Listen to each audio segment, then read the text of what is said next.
누가복음 7장 36절부터 50절까지 함께 읽겠습니다. 한 바리새인이 예수께 자기와 함께 잡수시기를 청하니 이에 바리새인의 집에 들어가 앉으셨을 때에 그 동네에 죄를 지은 한 여자가 있어 예수께서 바리새인의 집에 앉아 계심을 알고 향유 가지고 와서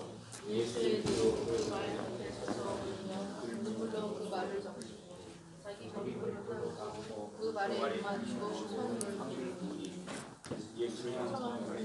그것을 보고 마음에 이르되 이 사람이 나한테 선지자라 자기를 만드는 여자가 어떠한 자라고 주인이 알았느니라 하거늘 대답하여 이르되 시몬아 내가 네게 이를 말하노라 그가 이르되 선생님 말씀하소서 이르되 주는 사람에게 신자가 둘이 있어 하나는 입에 대접을 줬고 하나는 전화력을 줬는데 갚을 것이 없어로 둘 다 사망하여 죽었으니 둘 중에 누가 더 사랑하느냐 시몬이 대답하여 이르되 내 생각에는 많이 판단받은 자니라 이르시되 내 판단이 옳다 하시고 그 여자를 돌아보시며 시몬에게 이르시되 그 여자를 보느냐 내가 내 집에 들어오는데 너는 내게 반식을 좀도 주지 아니하였으되 이 여자는 그물로 내 발을 닦고 그 머리털로 닦았으며 너는 내게 입맞추지 아니하였는데 내가 들어올 때너 입맞추기를 쓰지 아니하였으며 너는 내 머리에 巾도 붓지 아니하였는데 그는 향유를 내 발에 부었느니라 이러므로 내가 네게 말하노니 그의 많은 죄가 사하여졌으나 이는 그의 사랑함이 많으나 사함을 받은 것이 사랑하니라 이에 여자에게 이르시되 내 죄 사함을 받았느니라 하시니 함께하는 자들이 속으로 말하되 이는 그의 죄를 사하는가. 예수께서 여자에게 이르시되 내 믿음이 너를 구원하였으니 평안히 가라 하시니라. 아멘. 잠깐 기도하겠습니다. 하나님 아버지 은혜와 사랑을 감사합니다. 우리들을 말씀으로 거듭나게 하시고 또 자라나게 하시고 안식에 이룰 수 있도록 이끌어 주시는 그 은혜에 감사와 찬양을 드립니다. 이 시간에 한 여인이 옥합을 깨고 주님 발에 향유를 부은 이 이야기를 통해서 주님이 하시고자 하는 그 말씀의 진리를 잘 깨닫게 하여 주시옵소서. 그 진리 안에서 자유를 누릴 수 있는 우리 모두가 될 수 있도록 도와주시옵소서. 예수 그리스도 이름으로 기도드립니다. 아멘. 오늘 말씀 제목은 향유 옥합입니다. 향유 옥합에 대한 이 말씀은 우리가 교회 생활을 하면서 많이 들었죠. 특히 부흥회 때 이 말씀을 통해서 강사님들이 많이 사용을 했죠. 향유 옥합. 그래서 향유 옥합을 깨야 된다. 향유 옥합을 깨는 분들이 믿음 있는 사람들이고 믿음이 좋은 사람들이다. 그래서 향유 옥합들을 하나씩 다 깼잖아요. 네. 그렇지만 이 말씀도 역시 진리의 말씀이다. 복음의 말씀이다. 라고 하는 겁니다. 예수 그리스도의 은혜의 복음, 구원의 복음의 말씀이다. 라는 것이죠. 큰 그 주제가 있는데요. 지금 이 주제는 심판이라고 하는 주제 속에서 지금 계속 진행되고 있습니다. 심판. 심판은 예수님이 심판을 받으셨죠. 우리가 심판을 받아야 되는데 우리 주님께서 먼저 심판을 받아주셨습니다. 그래서 그분이 뭐라고 하냐면 세상 임금이 쫓겨난다. 그렇게 말씀하셨죠. 자신이 세상 임금으로서 죽으시는 거죠. 그분의 심판이 곧 우리의 심판입니다. 그분의 죽으심이 우리의 죽으심이죠. 그리고 그분의 부활이 우리의 부활입니다. 이것을 무지개 언약 차원에서 보면 오늘 말씀은 다섯째 날에 속한다라고 볼 수 있습니다. 36절부터 46절까지. 그리고 여섯째 날은 47절부터 50절까지로 보게 됩니다. 그래서 오늘 그 말씀의 내용을 잠깐 요약을 해보면 이런 거죠. 이제 예수님이 한 바리새인에게 집으로 식사 초대를 받았습니다. 그래서 예수님이 바리새인의 식사 초대를 받고 그 집에 들어가셨어요. 그런데 그 집에 또 한 여인이 왔습니다. 누구예요? 죄 지은 여인 한 사람이 향유 옥합을 들고 왔죠. 그래서 그 집에 왔습니다. 그리고 울면서 눈물로 예수님의 발을 적시고 머리털로 닦고 그 발에 입 맞추고 향유를 부었다. 그런 내용이죠. 그런데 주님이 이 여인의 그 행동에 대해서 어떻게 평가를 합니까? 굉장히 좋은 평가를 하죠. 빛 탕감을 받는 그런 비유를 통해서 이 여인에 대하여 호평을 합니다. 예를 들면 빛 탕감을 많이 받은 자가 적게 탕감을 받은 자보다 더 사랑을 하게 된다라고 하는 말씀을 하시는 거예요. 그러면서 사실상 이 여인이 빚을 많이 탕감한 사람이요 사랑을 많이 한 자다라고 하는 것으로 주님이 말씀을 해주십니다. 그리고 나서 그 여인에게 죄사함을 받았다라고 하면서 평안히 가라, 이렇게 끝나는 말씀이 오늘 말씀입니다. 그러니까 이것을 표면적으로 우리가 보면 어떤 내용이 되겠습니까? 향유 옥합은 일단 가장 비싼 거죠. 그 당시에 굉장히 비싼 거. 비싼 것을 허비했잖아요. 허비. 예수님의 발에 부어버렸으니까 굉장히 허비를 한 겁니다. 그런데 예수님은 이 여인의 행동을 칭찬을 했단 말이죠. 여기서 어떤 교훈을 얻을 수가 있겠습니까? 우리 새로 오신 자매님 설명을 해보세요. 어떤 교훈을 얻을 수 있습니까?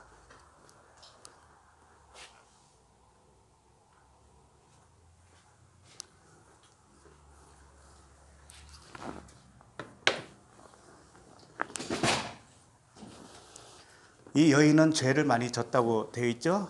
죄인이라고 그랬죠. 그러니까는 죄인은 예수님을 위해서 허비를 많이 해야 된다. 죄값을 치러야 된다. 뭐 그런 건가요? 아니면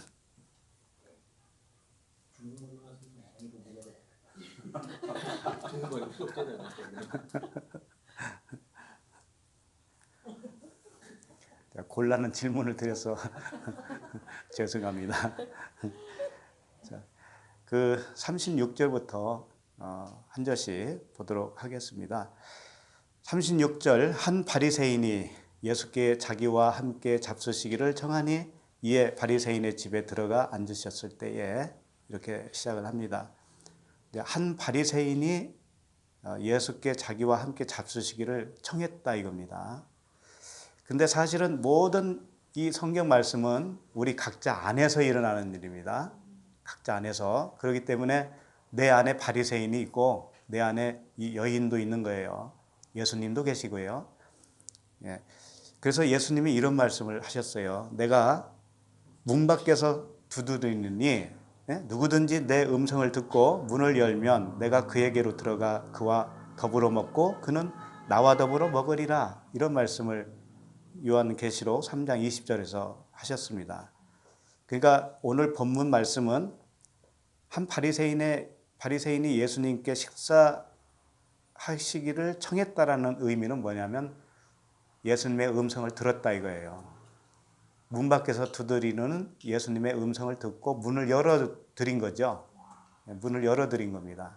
그러니까 바리새인은 예수님을 초청했다라는 것은 예수님의 음성을 듣고 그분을 자기 안으로 모신 거예요. 영접하신 거죠. 그런데 영접한 것으로만 끝나면 안 되죠. 그분의 말씀을 배워야 되니까 이 말씀은 이제 향유 옥합을 가진 여인을 통해서 바리새인에게 진리가 이런 것이다 라는 것을 가르치는 그런 말씀이라고 볼 수 있습니다. 37절을 보시면 그 동네에 죄를 지은 한 여자가 있어 예수께서 바리새인의 집에 앉아 계심을 알고 향유 담은 옥합을 가지고 와서, 이렇게 되어 있습니다. 죄 지은 여자가 있다고 그랬는데 사실상 죄인이라고 하는 것은 죄를 져서 죄인이 아닙니다. 죄인으로 탄로 나는 것이 죄인이에요. 죄인으로 탄로 나야. 그러니까 율법 아래에 있으면 사실상 죄인이라고 자기가 생각을 하지 못합니다.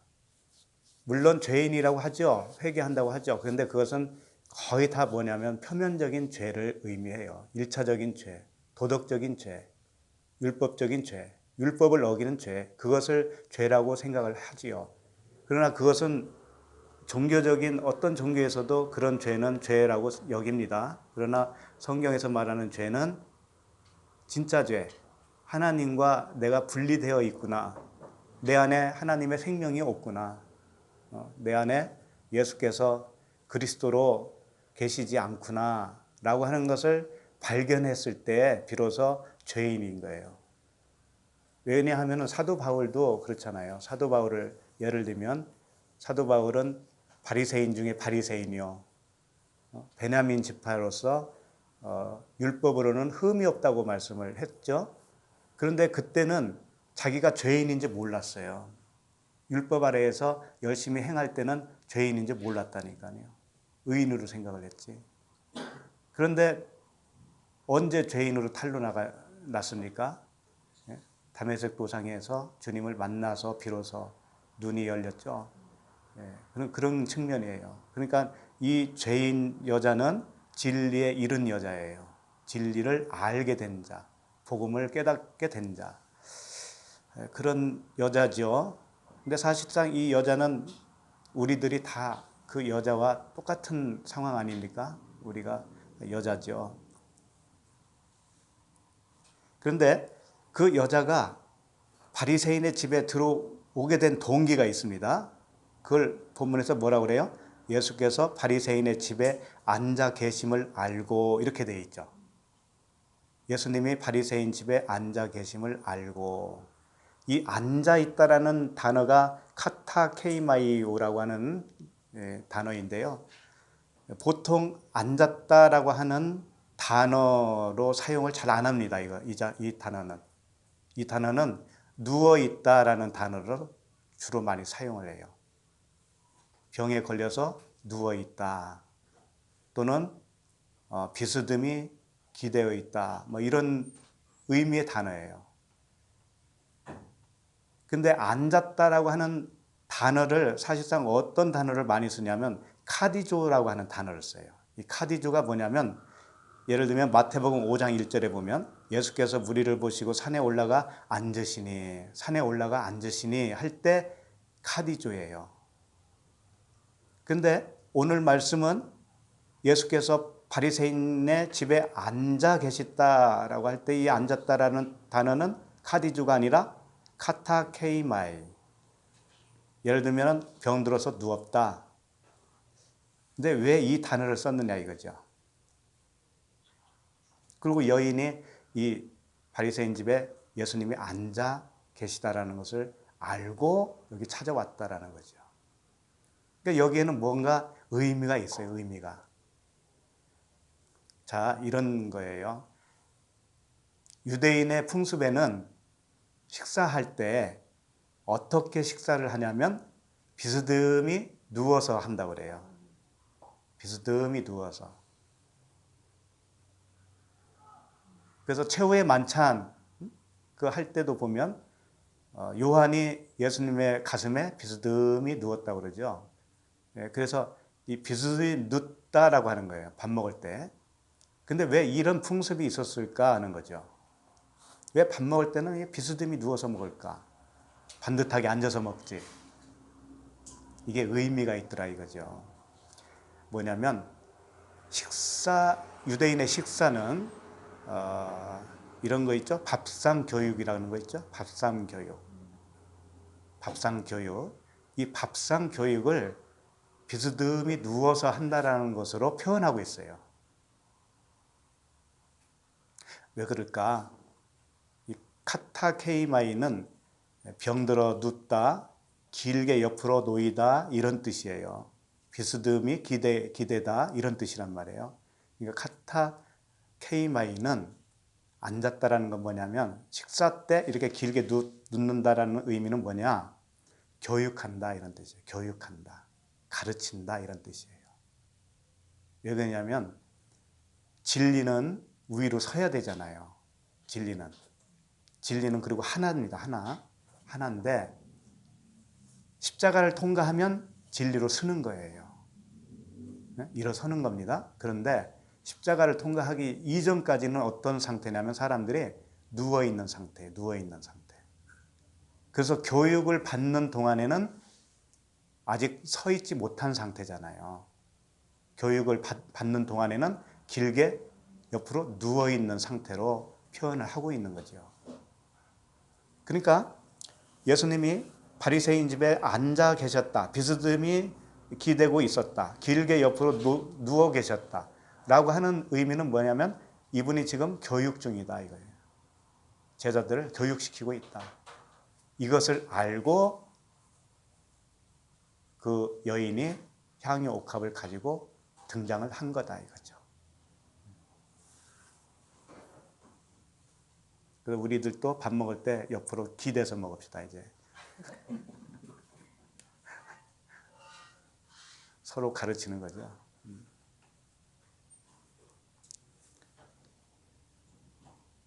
근데 향유 담은 옥합을 가지고 와서 이제 이 말씀이죠. 여기서 향유는 미론이라고 하는 단어입니다. 미론이라고 하는 단어는 몰약이라는 뜻이에요. 몰약. 그리고 몰약은 뭐냐? 약이나 방부제의 그런 뜻을 가지고 있어요. 그러니까 치유의 목적으로 사용하는 것이 이 향유다라고 하는 겁니다. 그리고 썩지 말라라고 해서 시체에다가 이렇게 바르는 그런 용도로 사용하고 있다 이거죠. 그래서 생명을 살리고 유지하는 데에 사용한다 이거죠.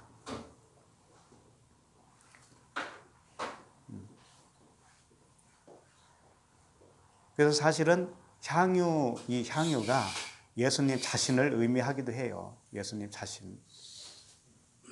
자신을 상징으로 사용하고 있는 겁니다. 그러니까 옥합을 깬다라는 것은 뭐냐면 향유가 옥합 안에 들어있으니까 옥합을 깬다라는 것은 뭐냐면 십자가의 죽음을 의미해요. 겉에 것은 깨져야 되잖아요. 겉에 것은 깨져야 그 안에 있는 것이 흘러나와서 치유도 하고 살리기도 하고 방부제 역할도 할 거 아닙니까? 그러니까 예수님의 죽음을 의미하고요. 그 안에 예수 그리스도를 의미하죠.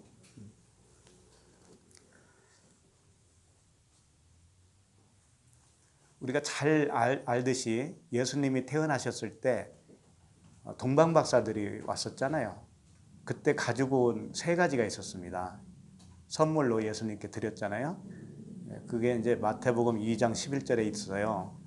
읽어드리면 집에 들어가 아기와 그의 어머니 마리아가 함께 있는 것을 보고 엎드려 아기께 경배하고 보배합을 열어서 황금과 유향과 몰약을 예물로 드리니라 이렇게 되어 있어요. 여기에 보면 황금과 유향과 몰약이 나오죠. 이 몰약이 오늘 향유 옥합에서 나오는 그 향유예요. 향유, 몰약이. 같은 단어는 아닙니다. 그런데 거기서 이 몰약이라고 하는 이 단어가 향유에서 나온 단어예요. 미론에서 나온 단어예요. 같은 의미로 사용하고 있죠. 그렇기 때문에 이 황금, 유향, 몰약은 이 세 가지는 무엇을 의미할까요? 상징으로 보여주고 있죠. 예수님에게 주셨으니까 예수님에 대해서 상징으로 사용하고 있는 겁니다. 그러면 황금, 유향, 몰약이 예수님의 어떤 직분을 의미할까요?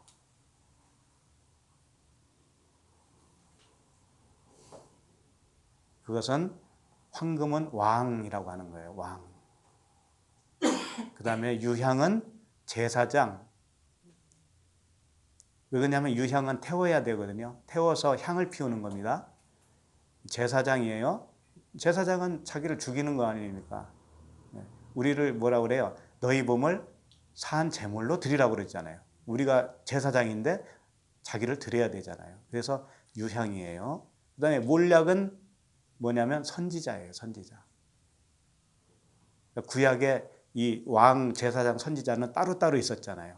그런데 이 세 가지 직분을 다 가지고 오신 분이 예수 그리스도시다. 그것을 황금과 유향과 몰약으로 표현해 주고 있죠. 그러니까 오늘은 몰약에 대해서 말씀을 하는 거니까 선지자에 대한 말씀이다 이거죠. 예수님의 선지자. 그럼 선지자는 뭐냐면 살리는 겁니다. 말씀으로 살리는 거잖아요. 말씀으로 살리는 직분 선지자예요. 그래서 베드로전서 2장 9절에 너희는 택하신 족속이요 왕 같은 제사장들이요. 이렇게 해서 끝에 보면 아름다운 덕을 선포하게 하려 하심이라. 왕 같은 왕, 그다음에 제사장, 그다음에 아름다운 덕을 선포하는 게 뭐예요? 선지자죠. 선지자. 우리들도 똑같아요.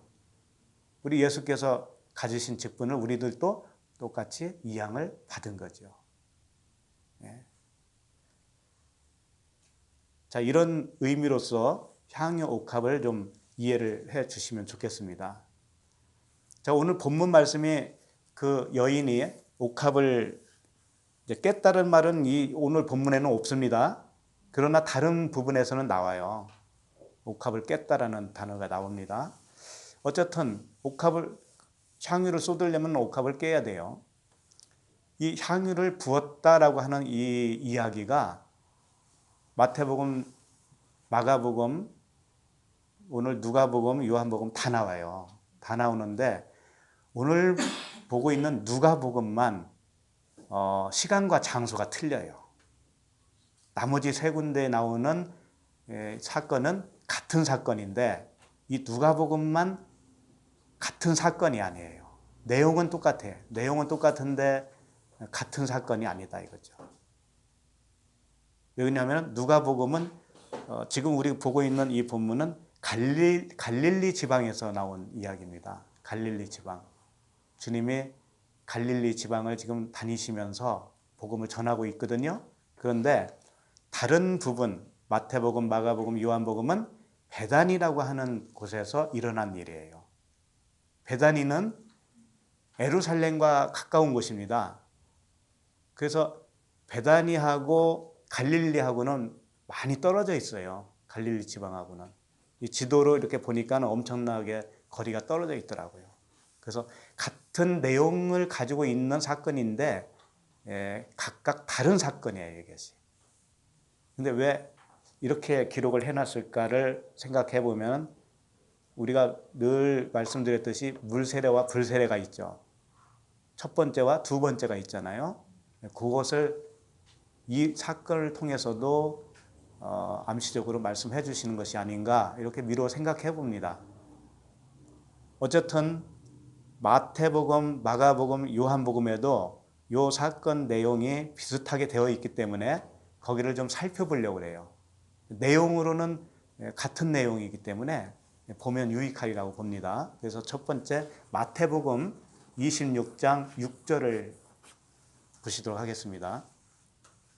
마태복음 26장 6절 말씀입니다.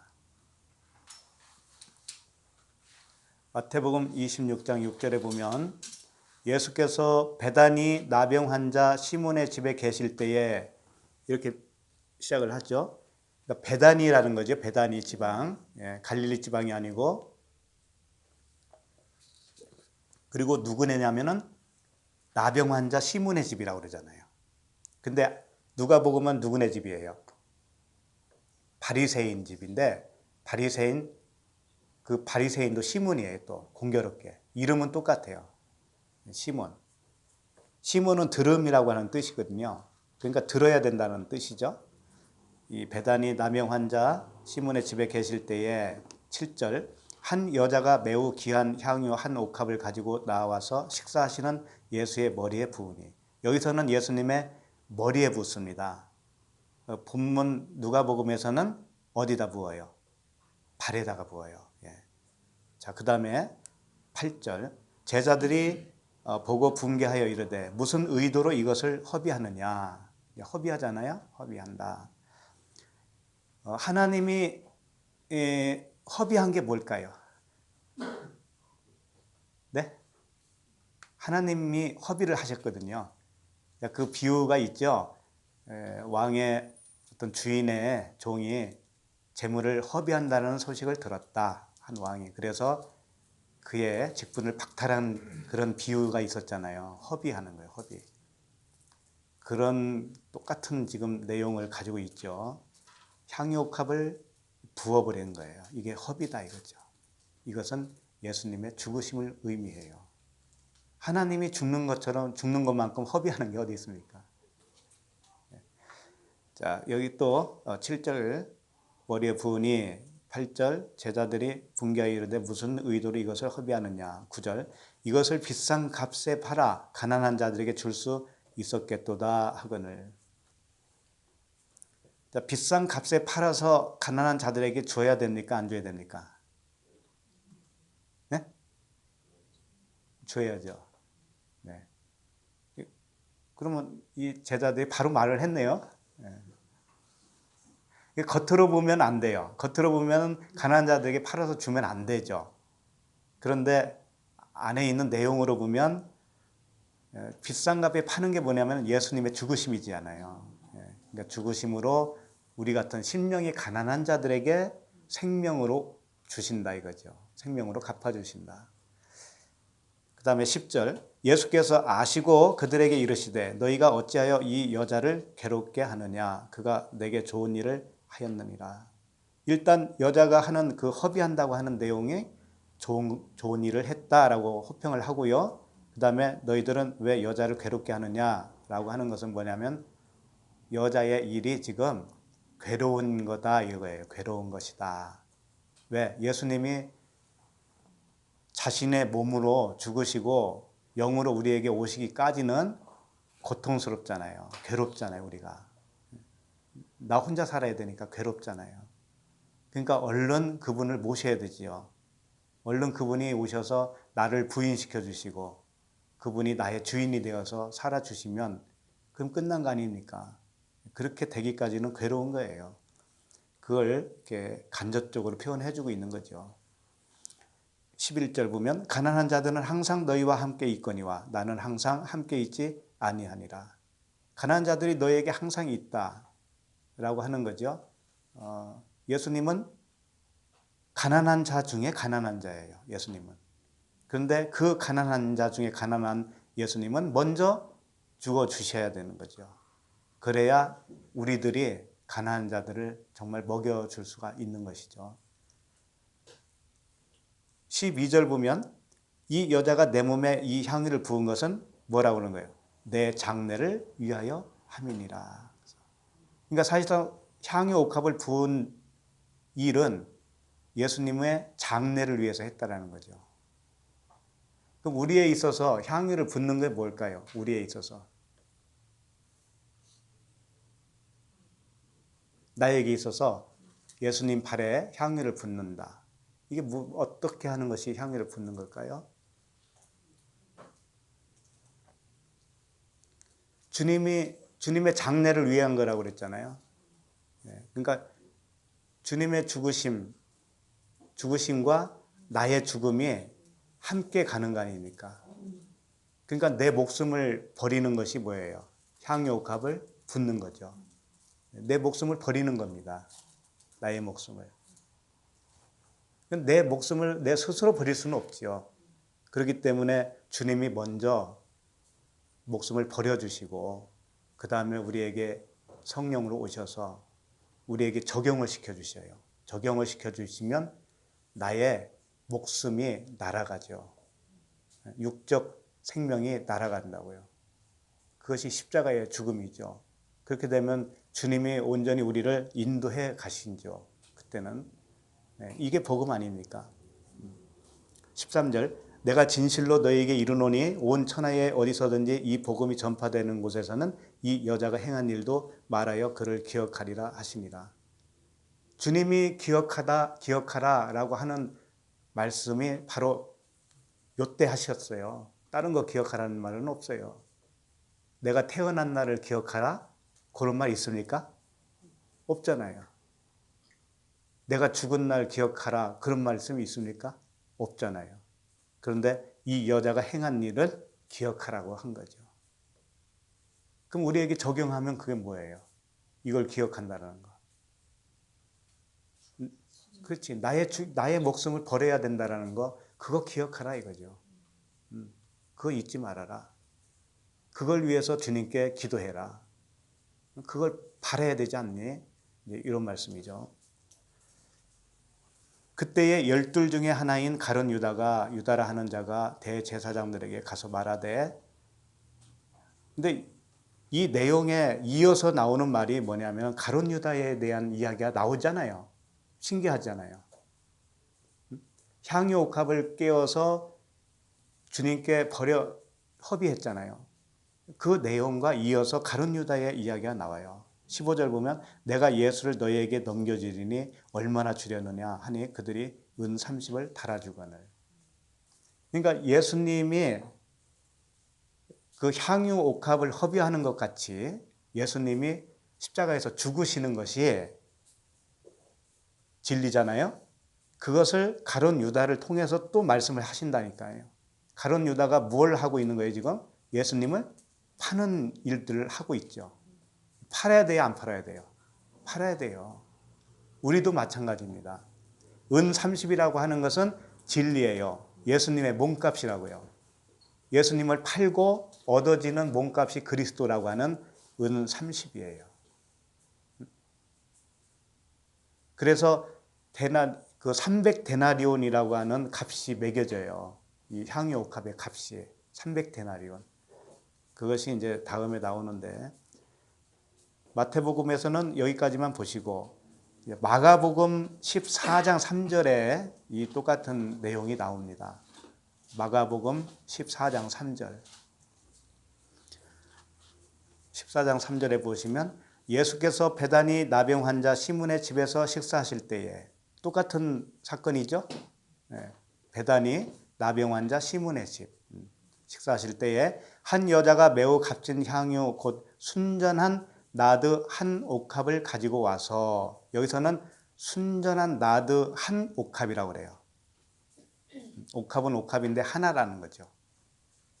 가지고 와서 그 옥합을 깨트려, 여기서는 깨트렸다는 단어가 나옵니다.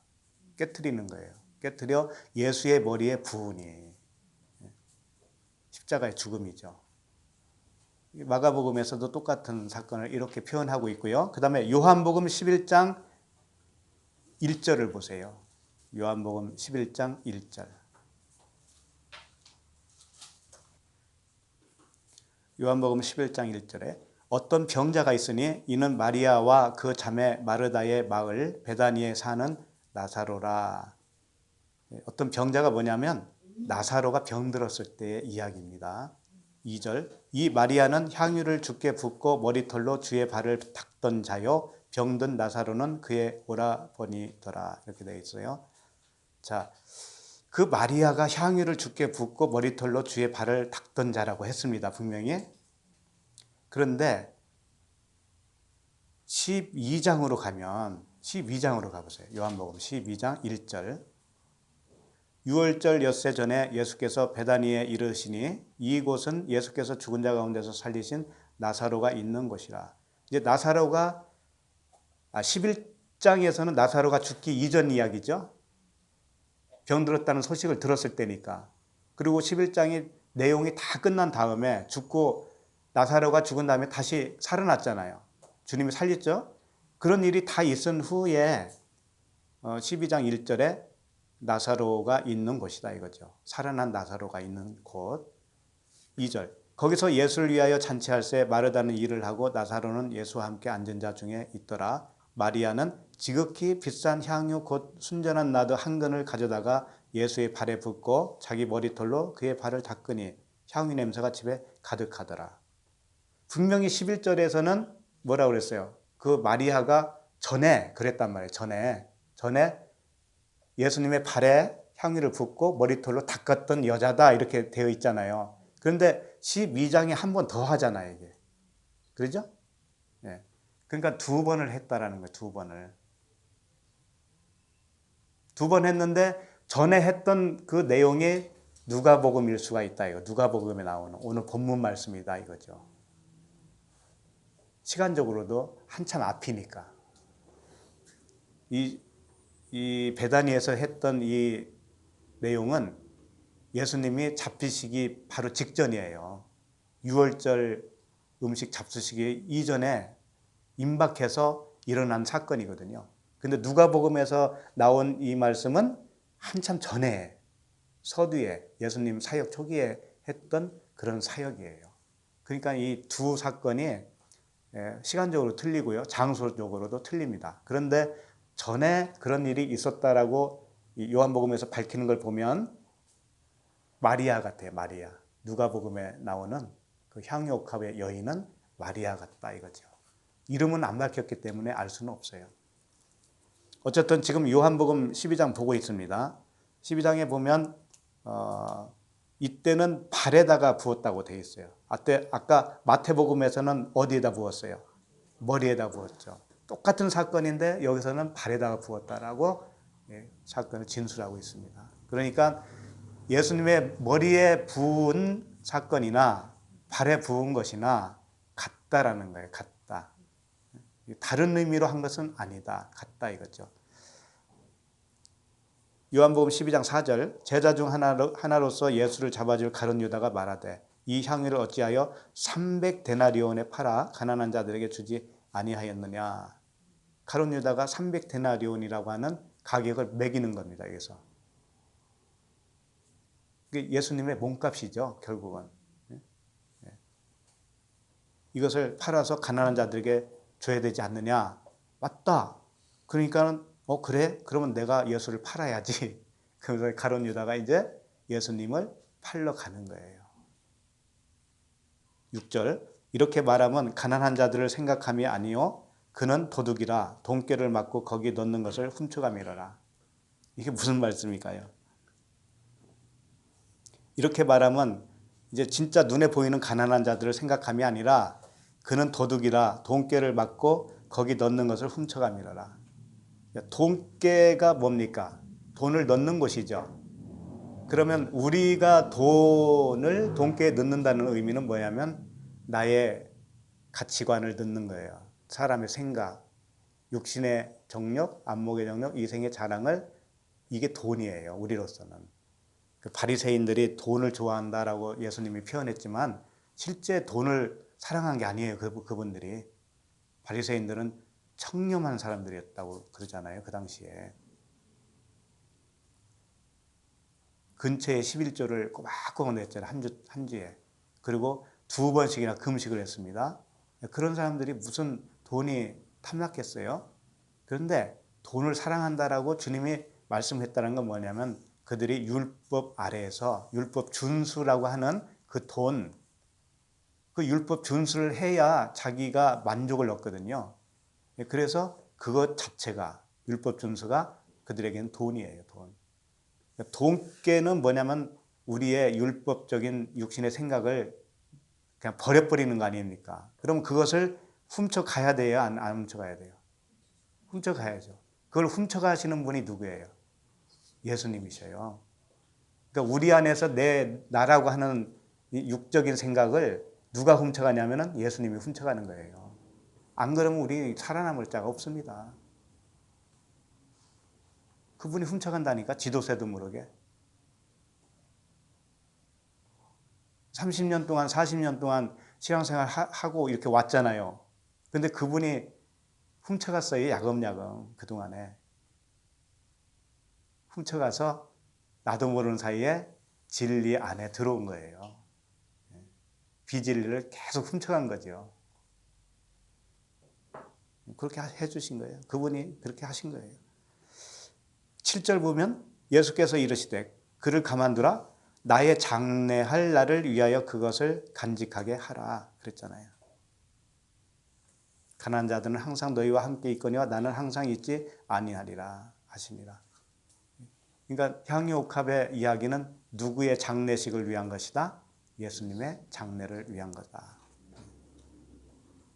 여기까지 향유옥합에 대해서 의미를 살펴봤습니다. 자, 그럼 누가복음으로 다시 돌아갑니다. 누가복음 7장 38절을 보시겠습니다.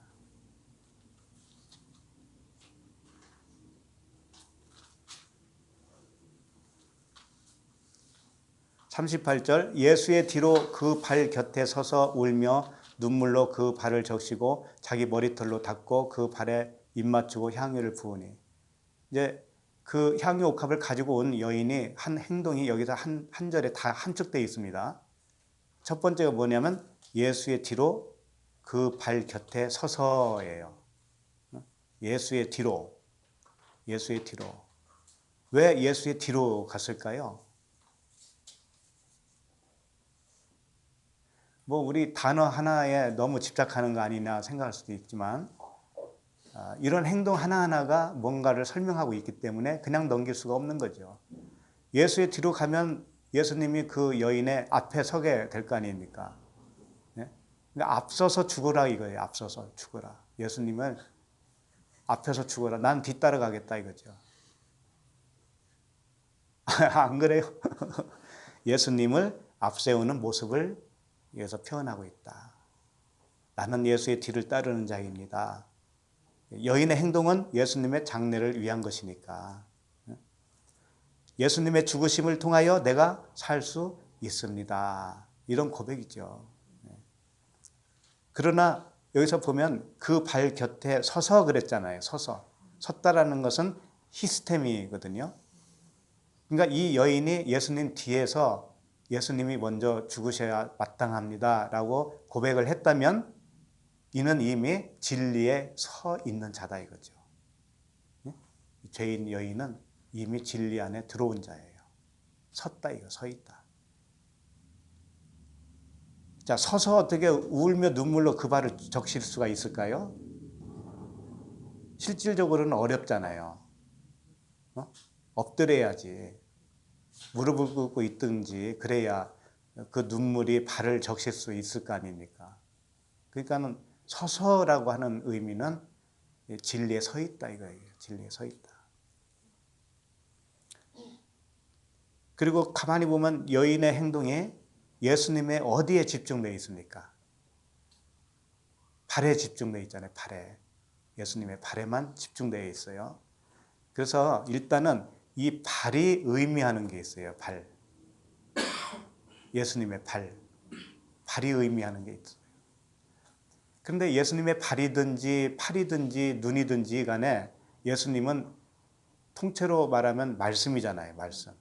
말씀이죠. 그러니까 신체 부위 어떤 부분을 말씀을 하든지 간에 하나님 자신을 의미해요. 말씀을 의미합니다. 발도 말씀이고 손도 말씀이고 눈도 다 말씀이에요. 그런데 발이 의미할 때는 그 의미가 있고 손을 말씀할 때는 손의 의미가 있고 눈은 보는 기관이니까 보는 하나님 그런 의미가 있을 거 아닙니까? 발은 뭐냐면 뭔가를 이렇게 딛고 있는 기관이 있죠. 땅에 딛고 있잖아요. 땅. 발은 어느 땅에 딛고 있느냐에 따라서 내용이 달라지죠. 세상이라고 하는 땅을 딛고 있느냐, 하늘이라고 하는 땅을 딛고 있느냐, 처음 땅에 딛고 있느냐, 새 땅에 딛고 있느냐에 따라서 그 발의 내용은 달라지죠. 그 말씀의 내용은 달라진다 이거죠. 그래서 우리가 이 이게 야곱이거든요. 야곱이 이제 발꿈치인데 발꿈치가 상했다라고 하는 것은 뭐냐면은 이 땅에서는 들림을 받았다라고 하는 거죠. 새로운 땅에 딛고 서 있는 발이 되었다. 이렇게 표현할 수가 있는 것이죠. 그래서 발의 상징을 여러 가지로 볼 수 있는데 몇 가지만 살펴보도록 하겠습니다. 출애굽기 3장 5절에 그냥 읽어드릴게요.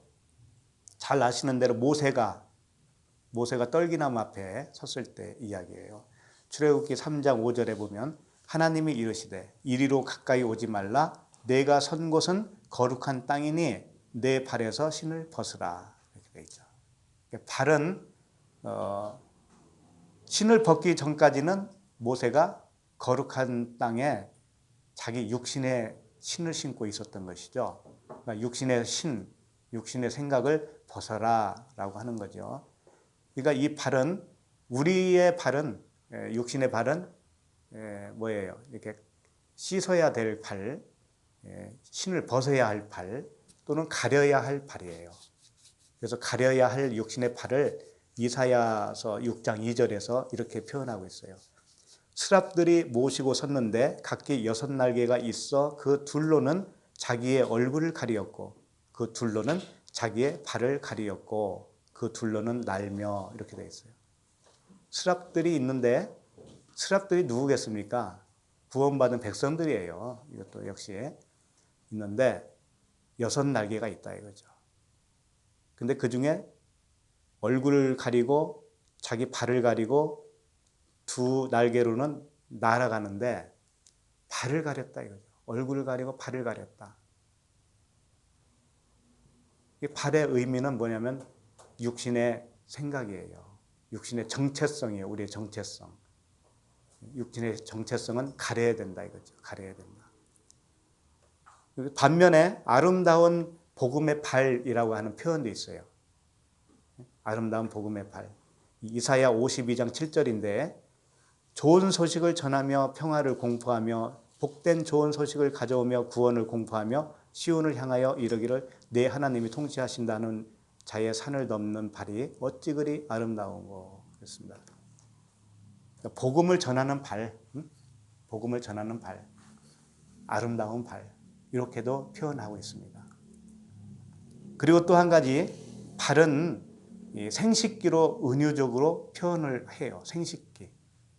그러니까 생식기를 발로 표현한다는 의미는 뭐냐면 발 역시 생식기와 똑같다 이거예요. 생명이다 이거예요. 생명이다. 그러니까 결국은 다 말씀을 의미하고 있어요. 말씀을. 출애굽기 4장 25절에 보면 십보라가 돌칼로 가져다가 그의 아들의 포피를 베어, 그러니까 모세 아들의 포피를 벤 겁니다. 포피를 베어 그의 발에 갖다 대며 이르되 당신은 참으로 내게 피 남편이로다 하니. 그러니까 아들의 포피를 베고 생식기의 포피를 베서 자기 남편 발에다 갖다 댔어요.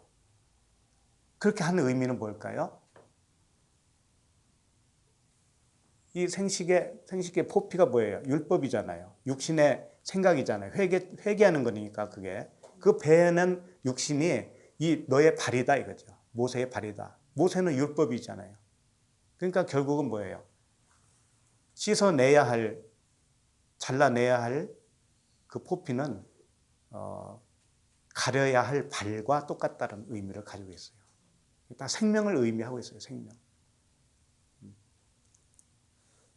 그 다음에 이사야 7장 20절에 보면 그날에는 주께서 하수 저쪽에서 세내어 온 삭도 곧 아수르 왕으로 내 머리에 머리털과 발털을 미실 것이요 수염도 깎으시리라. 이런 말씀이 있거든요. 이게 뭐냐면 아수르 왕을 하나님이 이제 등극을 시키는 거예요. 그래서 그 자기 백성들의 머리털을 민다 이거죠. 이게 뭘까요? 털을 민다라는 거. 이제 육신을 걷어내고 털은 항상 율법이라고 그랬잖아요. 털을 밀어낸다라는 것은 율법을 밀어낸다는 거죠. 우리의 육신을 밀어내고 율법주의를 밀어내고 율법 사상을 밀어내고 복음으로 만들겠다. 나의 백성을. 이런 의미 아닙니까? 아수르 왕을 그런 용도로 사용하겠다 이거죠.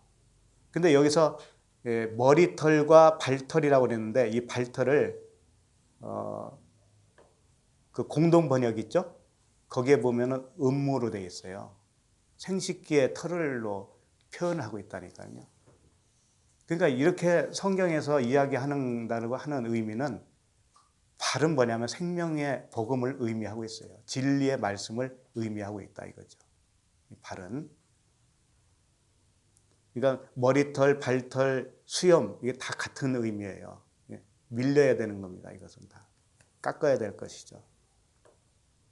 다스리는 하나님의 발이라고 하는 의미로도 사용했죠. 시편 132편 7절에 보면 우리가 그의 계신 곳으로 들어가서 그의 발등상 앞에서 엎드려 예배하리로다. 발등상 앞에서 엎드려 예배한다 이거죠. 그러니까 이 발은 생명이시고 하나님의 말씀이신데 권위를 의미하고 있어요. 권세, 권위를 의미하고 있죠. 그 권세 앞에, 그 권위 앞에 우리가 엎드려 예배한다 이거예요. 그러니까 예수님의 발은 어떤 권세를 의미하고 있어요. 권위를 의미하고 있어요. 그래서 누가복음 20장 43절에도 내가 내 원수를 내 발등상으로 삼을 때까지 내 우편에 앉았으라 하셨도다. 이런 말씀이 있죠. 발등상 되게 할 때까지 내 우편에 앉아 있어라. 내 원수가 누굽니까? 하나님에게 있어서 내 원수는 우리의 육신의 생각이에요. 율법이에요. 그것을 하나님이 딛고 거기서 발을 올려놓는다 이거죠. 그래서 이제 이런 말씀들이 수없이 많이 나와요. 다 볼 수는 없어요. 제자들이 이제 제자들의 발을 씻겨준 그 사건이 가장 유명하잖아요. 예수님이. 그 부분만 좀 읽어드립니다. 요한복음 13장 10절에 요한복음 13장 10절에 예수께서 이르시되 이미 목욕한 자는 발밖에 씻을 필요가 없느니라. 온몸이 깨끗하니라 너희가 깨끗하나 다는 아니니라 하시니 여기 이런 말씀이 있어요. 목욕한 자는 이라는 뜻은 뭐냐면 우리가 구원을 받았으면 물세례를 받았으면 이제 어린아이로 태어났으면 이런 뜻이에요. 태어났으면 이미 목욕한 자예요. 그러나 발밖에 씻을 필요가 없다라는 의미는 이 발은 이 세상을 딛고 살기 때문에 이 세상에서 살고 있는 우리들이 오염된다 이거죠. 그래서 율법의 말씀에 오염됩니다. 왜냐하면 우리 육신이 있기 때문에 그래요. 그 오염되고 있는 우리의 상태를 계속 씻어내야 할 일이 필요하다라는 거지요. 그래서 말씀을 계속 들어야 된다는 겁니다. 자, 그러면 오늘 말씀으로 다시 돌아가서 38절을 보면 예수의 뒤로 그 발 곁에 서서 울며 눈물로 그 발을 적시고, 자, 눈물로 그 발을 적신다는 의미가 뭘까요? 눈물.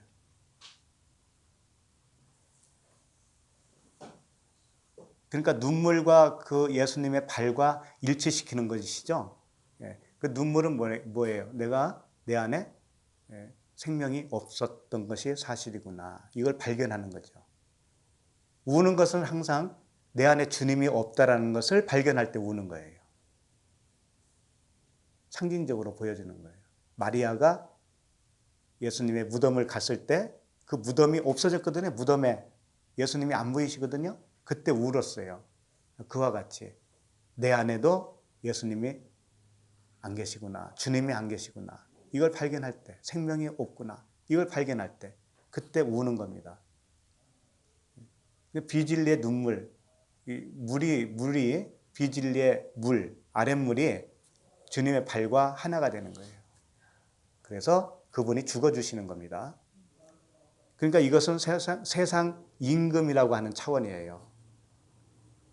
왜? 그분이 안 계셨으면 내가 왕이잖아요. 그렇죠? 그분이 안 계셨을 때까지는 내가 왕이에요. 그래서 세상 임금입니다. 근데 그것을 발견하면 이제는 세상 임금의 자리를 놓게 되는 단계죠. 이것을 황금, 아까 그랬잖아요. 황금, 유향, 몰약 이 세 가지 중에 뭐냐면 황금에 속한다 이거죠. 세상 임금. 이 세상 임금으로는 죽어야 왕 같은 제사장이 되는 거예요. 그래서 이걸 육신의 정욕이 죽어야 된다. 이런 뜻으로 보면 되겠습니다. 그 다음에 자기 머리털로 닦고 그 발에 입 맞추고 이 행동이에요. 이 행동이 뭘까? 자기 머리털로 닦고 그 발에 입 맞추고. 예수님이 제자들을 발을 닦아줄 때, 발을 씻어줄 때 무엇으로 닦아줬어요? 나중에 예수님이 수건으로 닦아주셨어요. 그 부분이 요한복음 13장 4절인데 제가 읽어드립니다. 저녁 잡수시던 자리에서 일어나 겉옷을 벗고, 예수님이 그러는 거예요. 겉옷을 벗고 수건을 가져다가 허리에 두르시고, 이에 대야에 물을 떠서 제자들의 발을 씻으시고 그 두르신 수건으로 닦기를 시작하여, 이렇게 되어 있어요. 그러니까 주님이 그 하는 모션을 잘 생각해 보세요. 주님이 자리에서 일어납니다. 그리고 겉옷을 벗어요. 겉옷을 벗는다는 건 뭐냐면 잠시 그분이 육체를 벗는 것과도 같아요. 율법을 벗는다 이거예요. 벗고 수건을 가져다가 허리에 두르셔요. 이건 진리의 허리띠를 맨다라는 의미예요. 그리고 나서 제자들의 발을 씻겨준다고요. 진리의 복음으로 씻겨준다라는 의미죠. 그리고 나서 허리에 두렀던 그 수건으로 닦아주시는 거예요. 그러니까 주님이 제자들을 닦아주시는 이 행동들은 진리의 복음으로 닦아주고 계시는 거예요. 그런데 오늘 향유 옥합을 깬 이 여인은 반대로 예수님의 발을 닦을 때는 무엇으로 닦아줘요? 자기의 머리털로 닦아주죠. 이건 반대 개념입니다, 지금. 그러니까 뭐냐면 자기 죄를 예수님에게 전가시키는 행동이에요, 이게. 쉽게 말하면. 예수님이 제자들을 닦아줄 때는 진리로 닦아주시는 거고, 우리가 예수님의 발을 닦아준다는 건 뭐냐면 우리의 죄를 전가시키는 거라고요. 그런 내용이에요.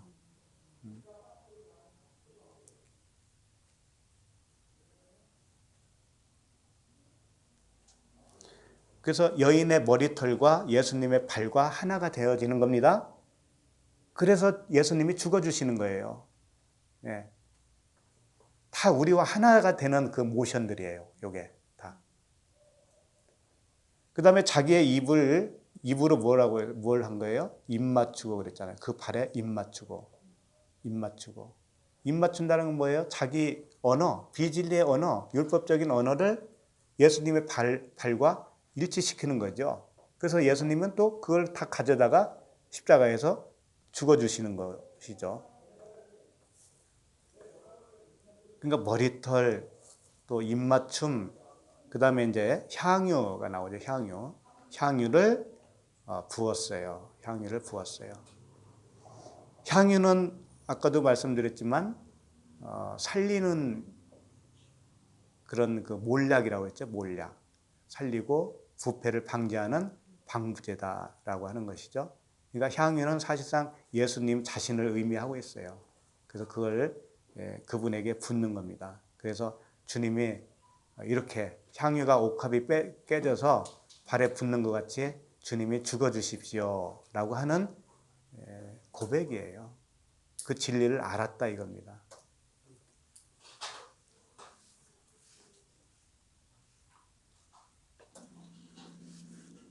그 향유를 붓는 내용은 육신의 자랑이에요. 마지막 육신의 자랑. 선지자 역할을 하는 거예요. 향유, 옥합, 몰약은 선지자라고 그랬잖아요. 살리는 선지자. 그러니까 비진리의 언어를 예수님 발과 일치시켜서 새로운 성령으로 거듭나면 우리 자신들도 다 선지자가 되는 겁니다. 그런 내용으로 보시면 되겠습니다.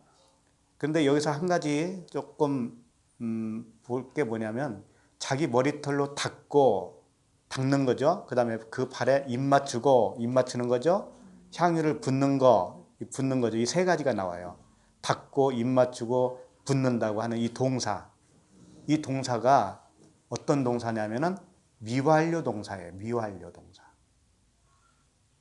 동사라는 의미는 계속적으로 진행된다라는 거예요. 계속적으로 일어나는 현상을 말하고 있다라는 겁니다. 그럼 우리가 주님과 함께 한다고 하는 거, 주님과 함께 죽고 함께 살아간다고 하는 의미 속에는 지속적으로 죽음이 있고 지속적으로 살아남이 있다 이거예요. 그것을 우리가 억지로 하는 게 아니고 그분에 의해서 그렇게 수동적으로 되어지는 겁니다. 수동적으로 되어져요, 우리가. 내 의지로 되어질 수가 없어요.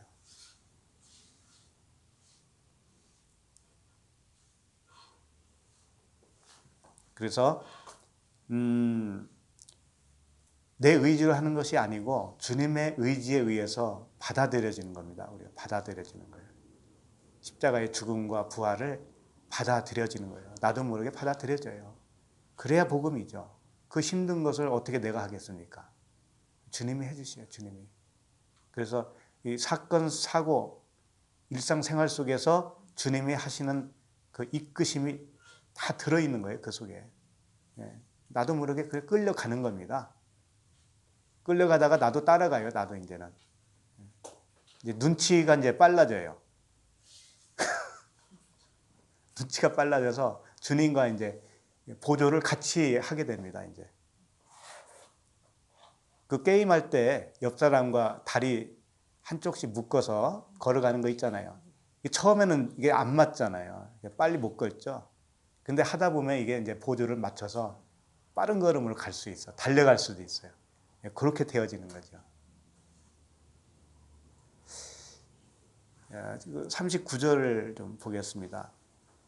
39절을 보면 예수를 청한 바리새인이 그것을 보고 마음에 이르되 이 사람이 만일 선지자라면 자기를 만지는 이 여자가 누구며 어떠한 자 곧 죄인인 줄을 알았으리라 하거늘. 자, 바리새인이 그 여인의 하는 행동을 보고 뭐라고 생각을 했냐면 만일 이 예수라고 하는 이 사람이 선지자라면 이 여인이 죄인인 줄 알 텐데 그럼 죄인인 줄 알면 이런 짓을 못하게 막을 텐데 이런 내용이 함축되어 있잖아요. 죄인이 이런 짓을 하면 안 되는데 물리치셨을 텐데 라고 하는 그런 의문을 갖게 되겠죠. 그러니까 아직은 바리새인은 예수님을 선지자로 보는 거예요? 못 보는 거예요? 못 보고 있죠. 못 보고 있어요. 그래서 그 마음에 그런 생각을 했는데 바리새인이 자기 마음속으로 그런 생각을 했는데 예수님이 알아차린 거죠. 40절에 보면 예수께서 대답하여 이르시되 그러잖아요. 예수님은 다 아셔요, 생각을. 예수께서 대답하여 이르시되 시몬아 내가 네게 이를 말이 있다 하시니 그가 이르되 선생님 말씀하소서 했습니다. 여기서 말씀하소서 할 때 누구라고 그래요? 선생님이라고 그래요. 선생님. 그러니까 예수님을 선지자로 못 보고 그리스도로 못 보는 겁니다. 아직은 그냥 선생으로 보는 거예요. 디다스 칼로스. 선생이에요. 선생. 교사로 보는 거예요. 주님이 이 바리새인 보고 시몬이라고 그랬습니다. 시몬은 드름이에요. 드름. 아까 베다니 나병 환자도 이름이 시몬이었죠. 들어야 된다 이거예요. 들어야 고침을 받는다 이런 뜻이에요. 그 다음에 41절로 가겠습니다. 41절 보시면 이르시되 빚주는 사람에게 빚진 자가 둘이 있어 하나는 500데나리온을 졌고 하나는 50데나리온을 졌는데 자 이렇게 두 사람을 의미를 좀 주님이 지금 설명을 하고 있어요. 자 빚진 자가 있는데 한 사람은 500데나리온, 한 사람은 50데나리온이다 이거죠.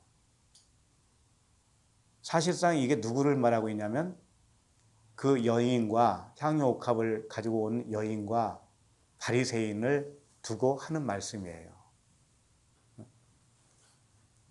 그러면서 뭐라고 하냐면은 42절 갚을 것이 없으므로 둘 다 탕감하여 주었으니 둘 중에 누가 그를 더 사랑하겠느냐. 탕감은 다 해줬다 이거죠. 탕감은 다 해줬는데 누가 더 사랑을 하겠느냐 이 질문을 한 거죠. 자 그러면 500데나리온이라고 하는 빚을 졌다라는 의미가 뭘까요?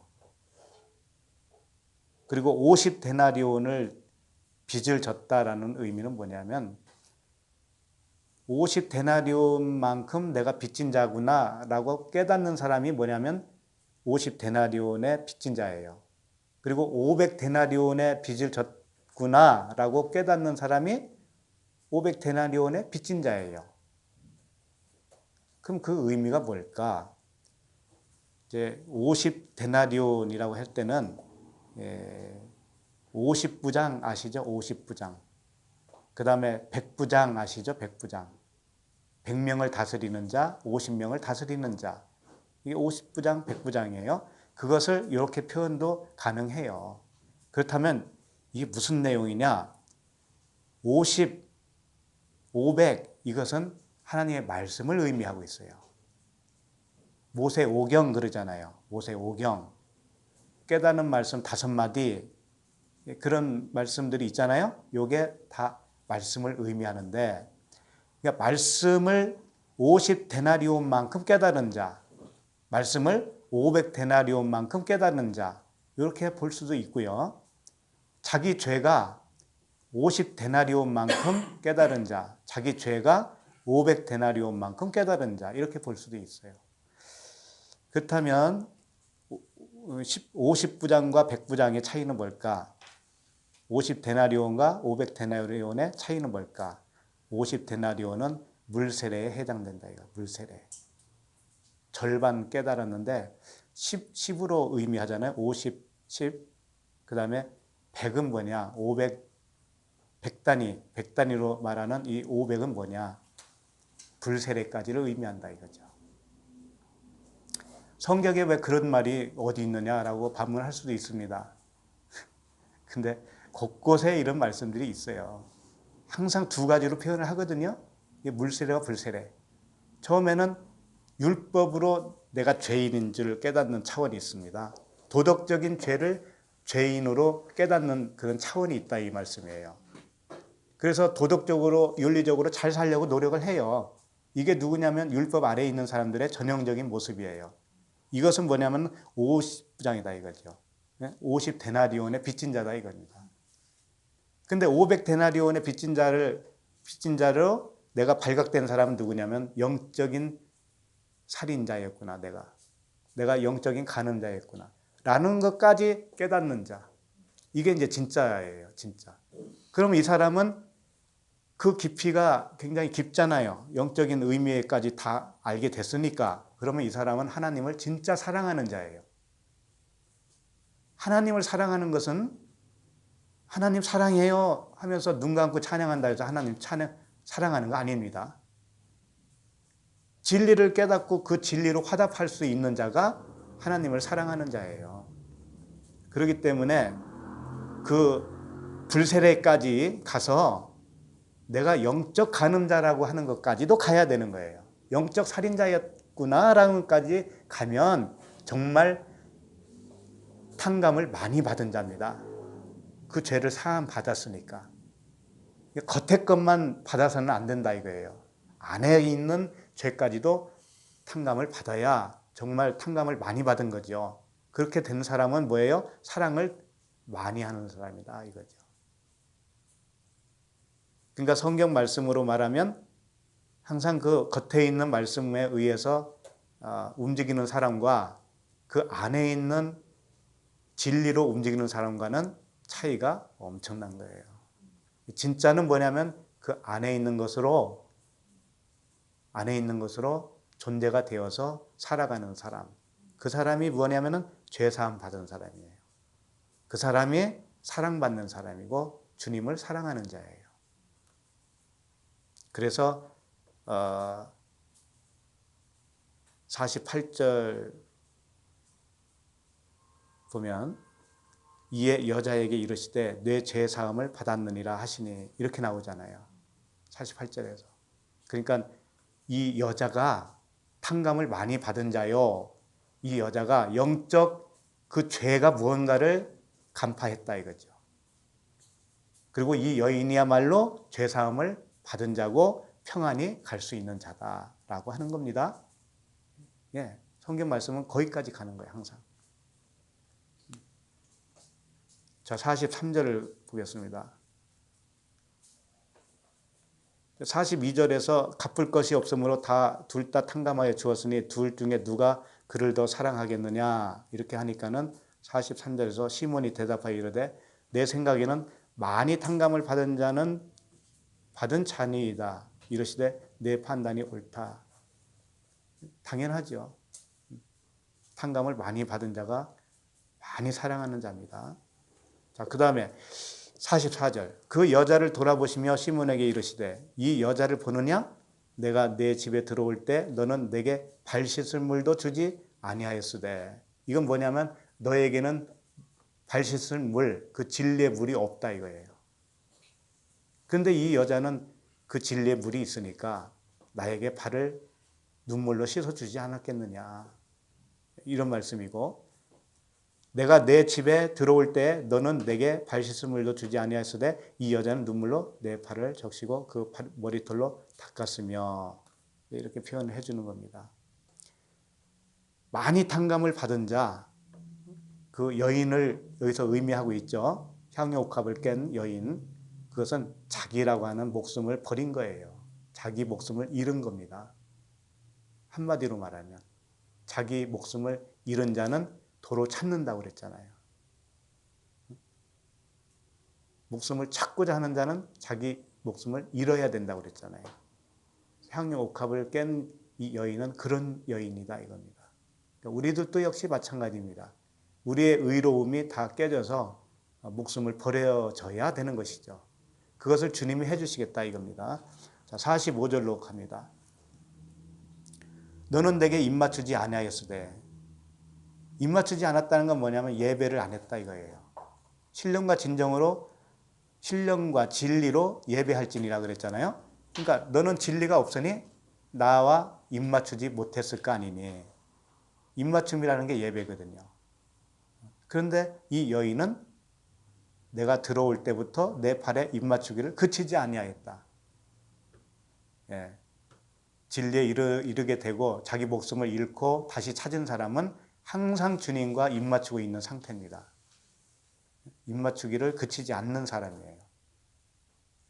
그러니까 그 예배라고 하는 것은 어느 장소에서 하는 그 예배, 그것도 중요하지만 늘 하나님과 같은 말과 같은 마음으로 함께 걸어가는 것, 함께 동행하는 것, 함께 살고 있는 것, 이것 자체가 예배라는 것이죠. 입맞춤이라는 겁니다.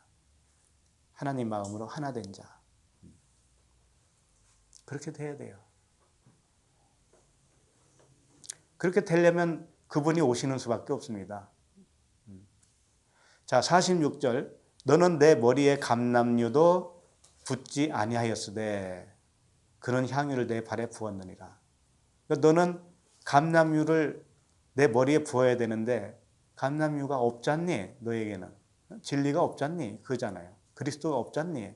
없으니까 나에게 내 머리에 못 붓는데 이 여자는 나에게 부었다 이거예요. 향유를 부었다. 부었는데 어디에 부어요?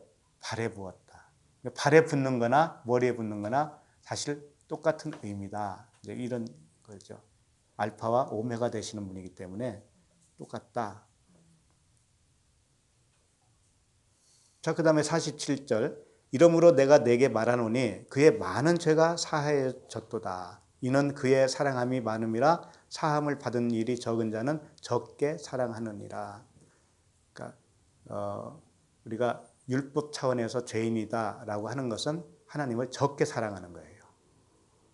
쉽게 말해서 겉으로 볼 때 윤리 도덕 이런 것으로 깨끗한데, 네? 아까 우리 새로 오신 우리 형제님과 말씀을 많이 나눴는데 어디에 가면은 정말 깨끗하고 그런 이야기도 말씀해 주셨어요. 물론 좋습니다. 깨끗한 게 좋아요. 윤리 도덕적으로 깨끗해야 돼요. 그런데 그것은 적게 사랑하는 거다 이거예요. 그것은 적은 차원의 일이다 이겁니다. 진짜는 뭐냐? 그 안에 진리가 있어야 돼요. 진리가 있고 그 안에나 겉에나 다 깨끗하면 더 좋죠. 그렇죠? 그러니까 많이 사랑한다는 건 뭐냐면 많이 탕감을 받았다는 것인데 많이 탕감을 받았다는 건 무엇이냐? 영적 죄가 무엇인가를 깊이 깨달은 것, 이것이다 이거예요.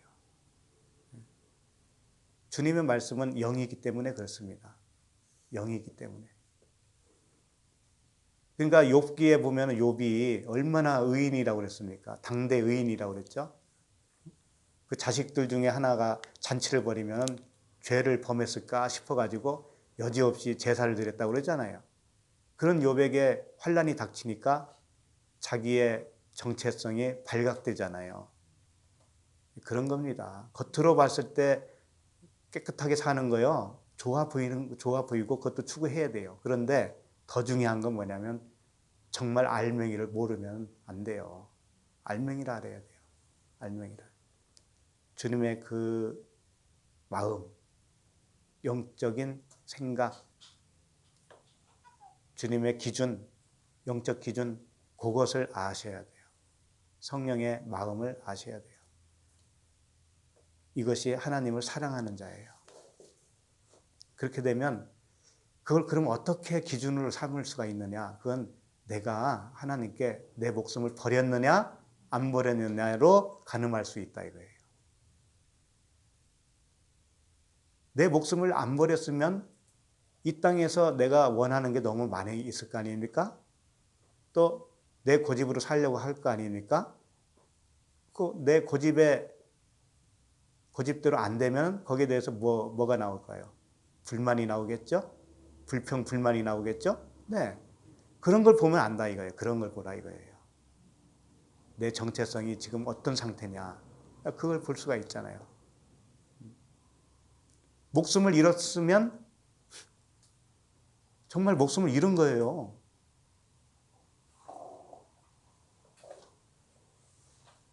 목숨을 잃은 자 같이 살아야지요. 그러면 하나님이 인도하셔요. 진짜 그분이 인도하셔요. 그때는. 그걸 아셔야 돼요. 그걸 경험하셔야 돼요. 그 듣고만 그냥 맹숭맹숭 하지 마시고 아직 내 안에서 이루어지지 않은 것이 보이거든 차라리 나를 데려가시오. 때를 쓰든가. 내가 그런 전화를 받았어요. 주중에. 어떤 여자분이 저한테 전화를 했더라고요. 했는데 여자 목사님이에요. 이분도. 목사님인데 말씀을 들어서 동의는 되어진다는 거죠.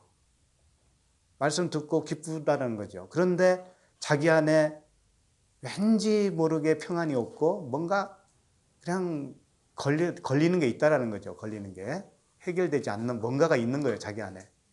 그래서 그것 때문에 괴롭다는 거죠. 그게 뭔지 모르지만. 그 왜 그러냐면 자기가 살아있는 거거든요. 그게. 그래서 차라리 자기를 데려가 달라고 때를 썼대요. 그때부터. 차라리 나를 데려가시오. 하나님. 아니 말씀이 그거라면 그대로 돼야 되지 않습니까? 언약이었다면서요. 그러면 나한테서도 일어나야 되잖아요. 때를 쓴 거죠. 때를 쓰는 순간에 무슨 일이 일어난 거예요. 자기 내면에서.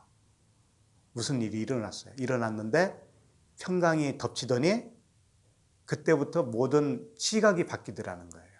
시각이 어떻게 바뀌냐면 선악이 없어졌대요. 선악이. 모든 것이 다 선으로 보이기 시작한 거예요.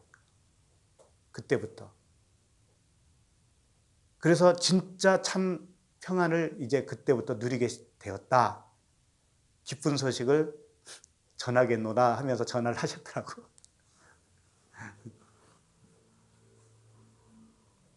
그런 거예요. 실제 사건입니다. 죽는다는 게 다른 게 아니에요. 평강이 덮치면 내가 죽는 거예요. 그분에 의해서. 진리로 나를 장악하시잖아요. 그분이. 그러면 내가 죽는 거예요. 그것이. 그럼 그분의 진리로 잣대로 보게 되고 살아가게 되어져요. 모든 것이. 그렇게 되어지기를 우리가 적극적으로 기도해야 되겠죠. 바라야 되겠죠. 자, 48절 이에 여자에게 이르시되 내 죄사함을 받았느니라 하시니 이건 뭐냐면 많이 탕감을 받았잖아요. 이 여인이. 이렇게 많이 탕감을 받은 자가 하나님을 많이 사랑한 자가 되었잖아요. 이거 자체가 뭐냐면 죄사함이다 이거예요. 죄사함을 다르게 생각하시면 안 돼요. 하나님을 사랑하게 되었느냐 이거예요. 진짜로. 네 목숨을 버리고 하나님의 인도함대로 모든 것을 맡겨지게 되었느냐. 네 의로움으로 이건 좋은 거요, 이건 나쁜 거요, 시시껄껄 딴지 걸면서 살 거냐, 아니면 하나님의 시각으로 살 것이냐. 이것이 바뀌어졌느냐 이거예요. 시각이 바뀌어졌느냐, 그 마음이 바뀌어졌느냐. 그렇다면 그거 자체가 뭐냐면 죄사함이다 이거예요. 죄사함. 그렇게 되는 것이 죄사함이에요. 아, 예수님이 나를 위해서 죽으셨으니까 나 그거 믿어볼래. 그게 죄사함 아닙니다. 그 시작도 하는 거예요. 자, 49절. 함께 앉아있는 자들이 속으로 말하되 이가 누구에게 죄도 사하는가 하더라. 함께 있는 자들이 누군지는 모르지만 좌우지간 이들은 아직 진리를 모르는 자들이에요. 그러니까 예수님이 누군지를 아직 모르는 거죠. 그러니까 지금 이런 말씀을 여기다 끼워 넣는 이유는 뭐냐면 이렇게 그 진리를 모르면 죄사함은 없다 이거예요. 그러니까 얼렁뚱땅해서 천국 가는 게 아니다라고 하는 것을 여기서도 시사해 주고 있습니다. 갈라진다 이거예요. 이게 5일째 말씀이라고 했잖아요. 5일째, 6일째. 갈라지는 건 완전히. 사람이 되느냐 마느냐의 그 말씀의 갈라짐이에요. 여기가. 예수가 그리스도이심을 모르면 죄사함도 없다. 예수의 의미를 모르면 안 된다 이거죠. 말씀의 의미를 모르면 탕감을 받을 수도 없다. 말씀의 진리를 듣지 못하면 주님을 사랑할 수도 없다. 이런 말씀이죠. 자, 마지막으로 50절. 예수께서 여자에게 이르시되 내 믿음이 너를 구원하였으니 평안히 가라 하시니라. 자, 여자에게 내 믿음이 너를 구원하였다고 그랬습니다. 그러면 우리의 믿음이 우리를 구원하는 거 아닙니까? 그럼 우리에게 믿음이 있었습니까 원래? 없었죠. 신념, 이것은 믿음이 아닙니다. 신념은 자기의 의지예요. 자기의 의지를 말하는 게 아니에요. 그래서 내 믿음 할 때 이 내자가 수거든요. 수가 소유격으로 되어 있어요. 소유격. 너. 그게 뭐냐면 네가 소유한 믿음 이런 뜻이에요. 그러니까 예수님이 우리에게 믿음을 넣어주셨잖아요. 그것을 내가 소유를 했을 거 아닙니까? 그 소유한 믿음을 말하는 거예요. 네 안에서 유발된 믿음이 아니고 네가 받아진 그 믿음. 예수님에 의해서 주신 그 믿음을 네가 받았으면 소유가 됐다 이거죠. 너의 소유가 됐다 이거죠. 그래서 소유격으로 쓰여졌다. 네가 소유한 그 믿음이 너를 구원하였다 이런 뜻입니다. 그리고 네가 소유한 그 믿음은 나를 사랑한 것이다. 나에게 탕감을 받은 것이다. 이것은 죄사함이다. 이것은 구원이다. 라고 하는 겁니다. 여기까지 말씀을 다 마쳤습니다. 그러니까 어디를 봐도 뭐냐면 예수님이 해주겠다고 하는 언약의 말씀이신데 하나님 자신이 오셔서 죽어주셨습니다. 그 죽어주심을 우리에게 적용시켜 주셔요. 성령으로 오셔서. 그러면 우리에게서 무엇이 일어나느냐면 나의 목숨을 버려버리는 그 사건이 일어나는 거예요. 우리 안에서. 그래야 참 자유를 누릴 수가 있기 때문에 그래요. 어딜 봐도 그 말씀이에요. 하나님 말씀은. 네 목숨을 잃어야 된다 라고 하는 거예요. 네 의지로 살지 말고 하나님께 맡겨진 상태로 살아보지 않으렴 이거예요.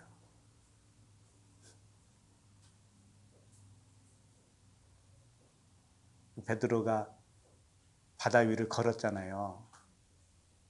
예수님이 걸어오시니까 자기도 한번 해보겠다고 했잖아요. 잠깐 했습니다. 잠깐 했는데 그 물결을 보면서 빠져들어갔죠. 그러니까 우리가 그런 존재밖에 안 됩니다. 사실은. 그러나 그분이 온전히 내 안에 오시면 가능한 거예요. 예수님이 베드로 밖에 있을 때는 베드로가 해보지만 얼마 못 가요. 예수님이 우리 안에 오시면, 성령으로 오시면 다 가능한 일이죠. 그분이 인도하시니까. 네, 그렇게 주님과 하나로 죽고 하나로 살아서 그 평안히 살아가는 에이레네의 삶을 살기를 원합니다. 기도하시겠습니다. 하나님 아버지, 은혜와 사랑을 감사합니다. 오늘 말씀처럼 주님 발에 그 향유를 쏟은 그 여인처럼 우리들도 나의 목숨이라고 하는 겉사람의 육신의 정욕과 안목의 정욕과 이생의 자랑을 몽땅 주님 앞에 쏟아붓는 그런 은혜를 허락하여 주시옵소서. 나로서는 할 수 없음을 고백합니다. 주님께서 성령으로 오셔서 그 일을 행하여 주시옵소서. 예수 그리스도 이름으로 기도드립니다. 아멘.